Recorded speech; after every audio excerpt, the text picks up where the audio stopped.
Meus amigos, infelizmente, pelo menos para minha geração, que nasci nos anos 2000, a seleção brasileira ela vem nos decepcionando, e não digo só a cada 4 anos, vem nos decepcionando numa forma geral de enxergarmos o futebol brasileiro.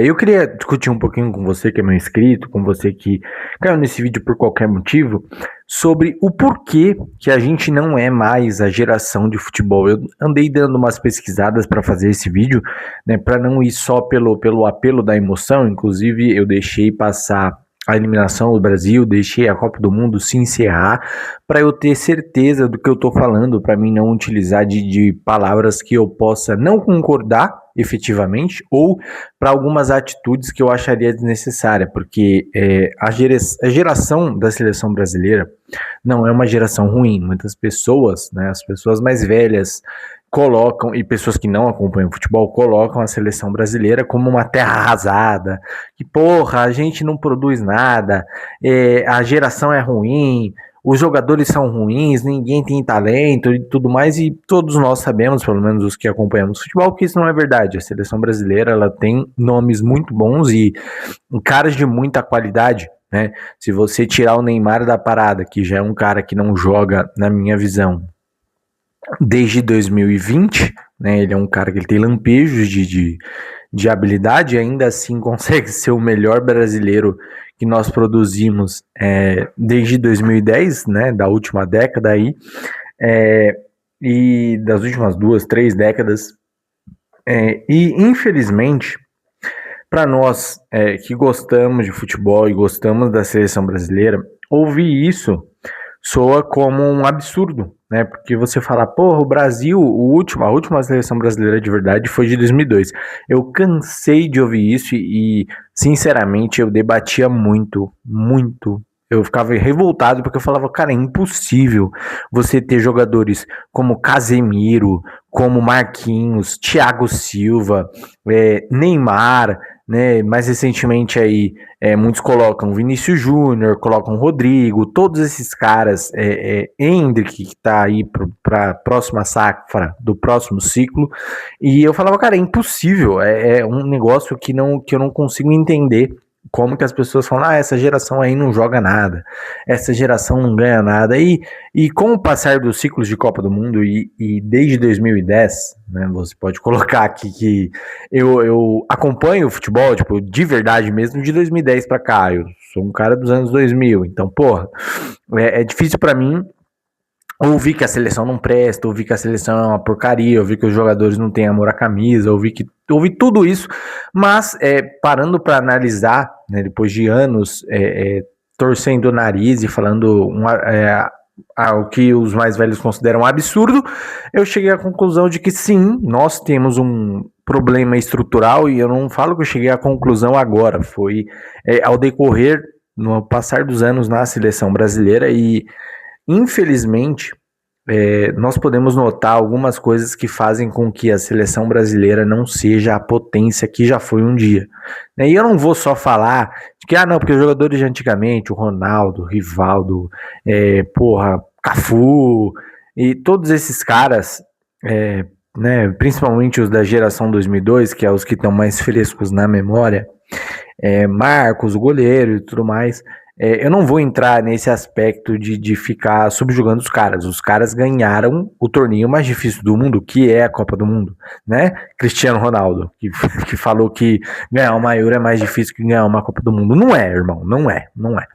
E pensando sobre o que as pessoas mais velhas dizem sobre a seleção brasileira, nós podemos notar algumas semelhanças e algumas verdades do que eles dizem, né? Porque, por exemplo, os caras não têm mais amor à camisa. Eu acho que é meio que uma forçação de barra você ter um Neymar que se machuca tanto, que não conseguiu desempenhar todo o potencial que ele tinha, o que ele ainda tem na seleção brasileira. Isso é verdade, né? Ele ganhou Copa América, ganhou o Ouro Olímpico, mas ficou faltando a cereja do bolo, que era a Copa do Mundo, né? Ele que era o nosso, ou que ainda é o nosso principal ativo, o nosso principal jogador, o cara que coloca respeito nas equipes adversárias, mas quando o Neymar não está em campo, não tem outro jogador que consiga fazer a função que o Neymar faz, né, de conseguir chamar 2, 3 marcadores, de ter inventividade ao seu favor, e tudo isso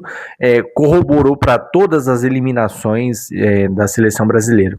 Mas o fracasso da seleção brasileira, o fracasso geracional que a gente atravessa, né, a gente atravessa uma terra arrasada de possibilidades de ganhar uma Copa do Mundo. A gente poderia, acredito eu, ter ganho em 2018, não deu certo. Em 22, porra, a Argentina veio voando e não deu certo. E em 26, acho que foi o mais dolorido, a gente perdeu para a Noruega, uma seleção relativamente menos expressiva do que a seleção brasileira. Eu disse menos expressiva, não disse menos habilidosa, porque durante o jogo nós vimos, né, o Haaland e a sua turma, o Degara e tudo mais, Oscar Bob fazendo de tudo para conseguir vencer a seleção brasileira. E infelizmente eu tenho que tocar aqui num ponto muito que traz muito a minha sensação da seleção brasileira. Os jogadores, eles não se importam.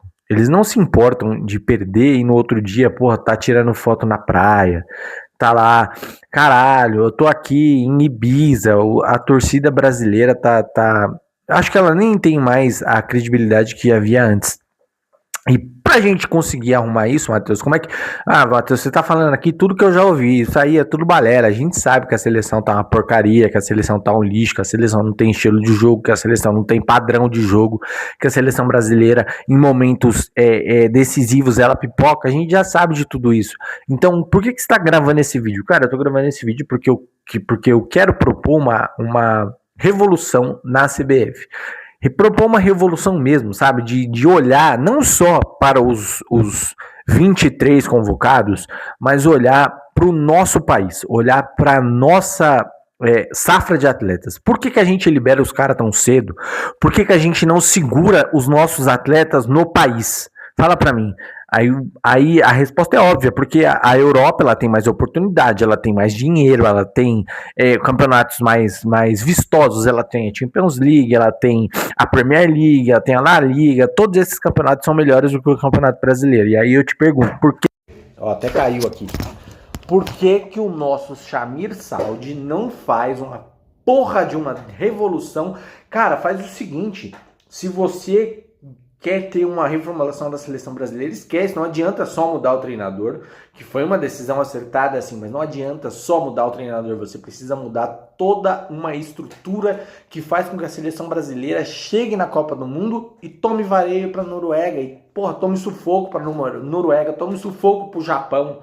E aí você quer falar para mim que essa seleção vai vencer um Mundial de 2030?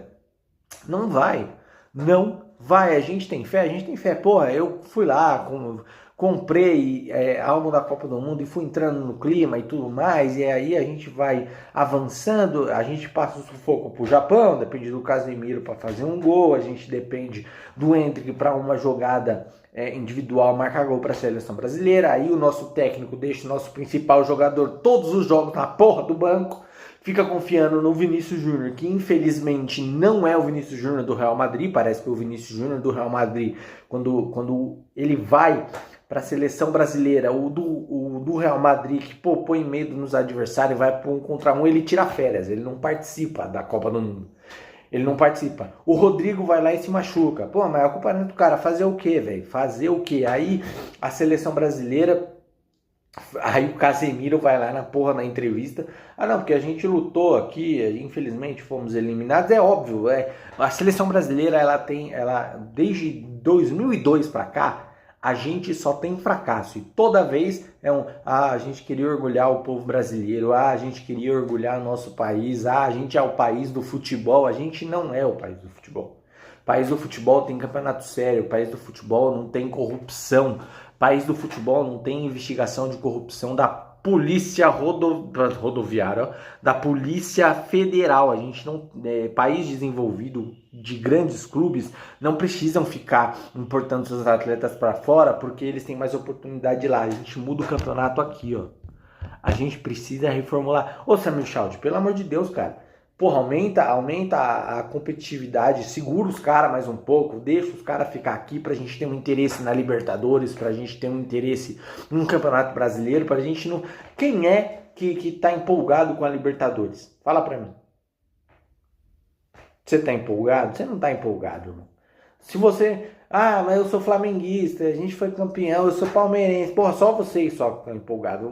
Tirando o clubismo de lado, o campeonato brasileiro, ele infelizmente tem dois favoritos, três assim, se você fizer uma forçação de barra. Pô, tem o Botafogo que tá em alta, tem o Palmeiras que, porra, vai fazer 10 anos que tá nas cabeças de tudo, tem o Flamengo, que também é interessante, e aí o restante é tudo de fanático. São Paulo, por exemplo, que tomou uma virada na data de ontem, não sei que dia você tá vendo esse vídeo, mas na data de ontem tomou uma virada lá, que eu fiquei puto e fui dormir, vai se fuder. Mas beleza. E aí você quer falar para mim que essa CBF, que tem esse planejamento de Copa do Mundo, vai chegar em 2030 e a gente vai ser favorito. A gente não vai ser favorito. Aí o brasileiro ele fala, ah não, mas só a gente é penta. Porra, desde 2002 que eu escuto essa desgraça e não muda nada. Daqui a pouco, velho, a Argentina tá aí no cangote, a França tá aí no cangote, caralho. Porra, a Alemanha, todas as seleções elas evoluem. É só a seleção brasileira que não. O nosso futebol, ele não é mais... o Brasil não é mais o país do futebol. Não é, já deixou de ser há muito tempo. A gente não consegue fazer uma Copa do Mundo consistente. A gente não consegue botar medo nos adversários. A gente não consegue botar medo na Noruega, irmão. Na Noruega.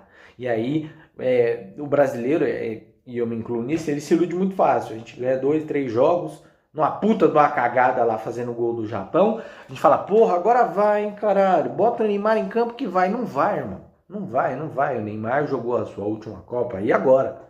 Esquece, jogou a última Copa, né, porque, porra, quase não entrou em campo.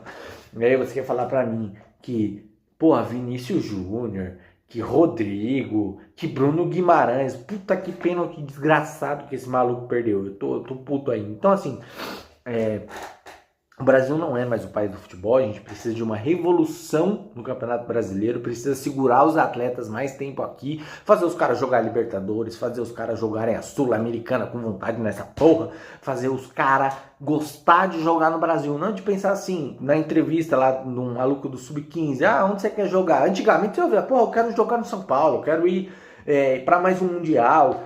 Não, aí hoje porque hoje eu quero ir pro Real Madrid, eu quero ir pro Barcelona. Beleza, a pessoa pode ter o sonho de ir pra Europa, mas por que ele não tem o sonho de fazer o clube que tá formando ele, de ser campeão, porra, de ser campeão da Libertadores, ser campeão da Copa do Brasil, ser campeão do Brasileiro, e aí depois pensar em ir lá pra fora. A nossa estrutura é uma merda, a gente não cuida dos craques, a gente fica exportando os caras a preço de banana. O Vinícius Júnior foi brotar no Real Madrid lá, não tinha feito tinha feito o quê? Dois jogos pelo Flamengo, velho.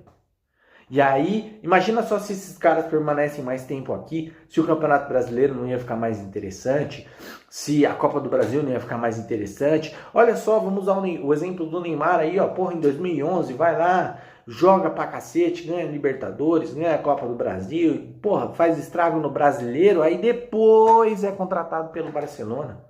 A gente precisa reformular esse Campeonato Brasileiro, precisa reformular também os contratos dos atletas. Pô, para de botar multa a preço de banana para os caras saírem daqui na primeira temporada.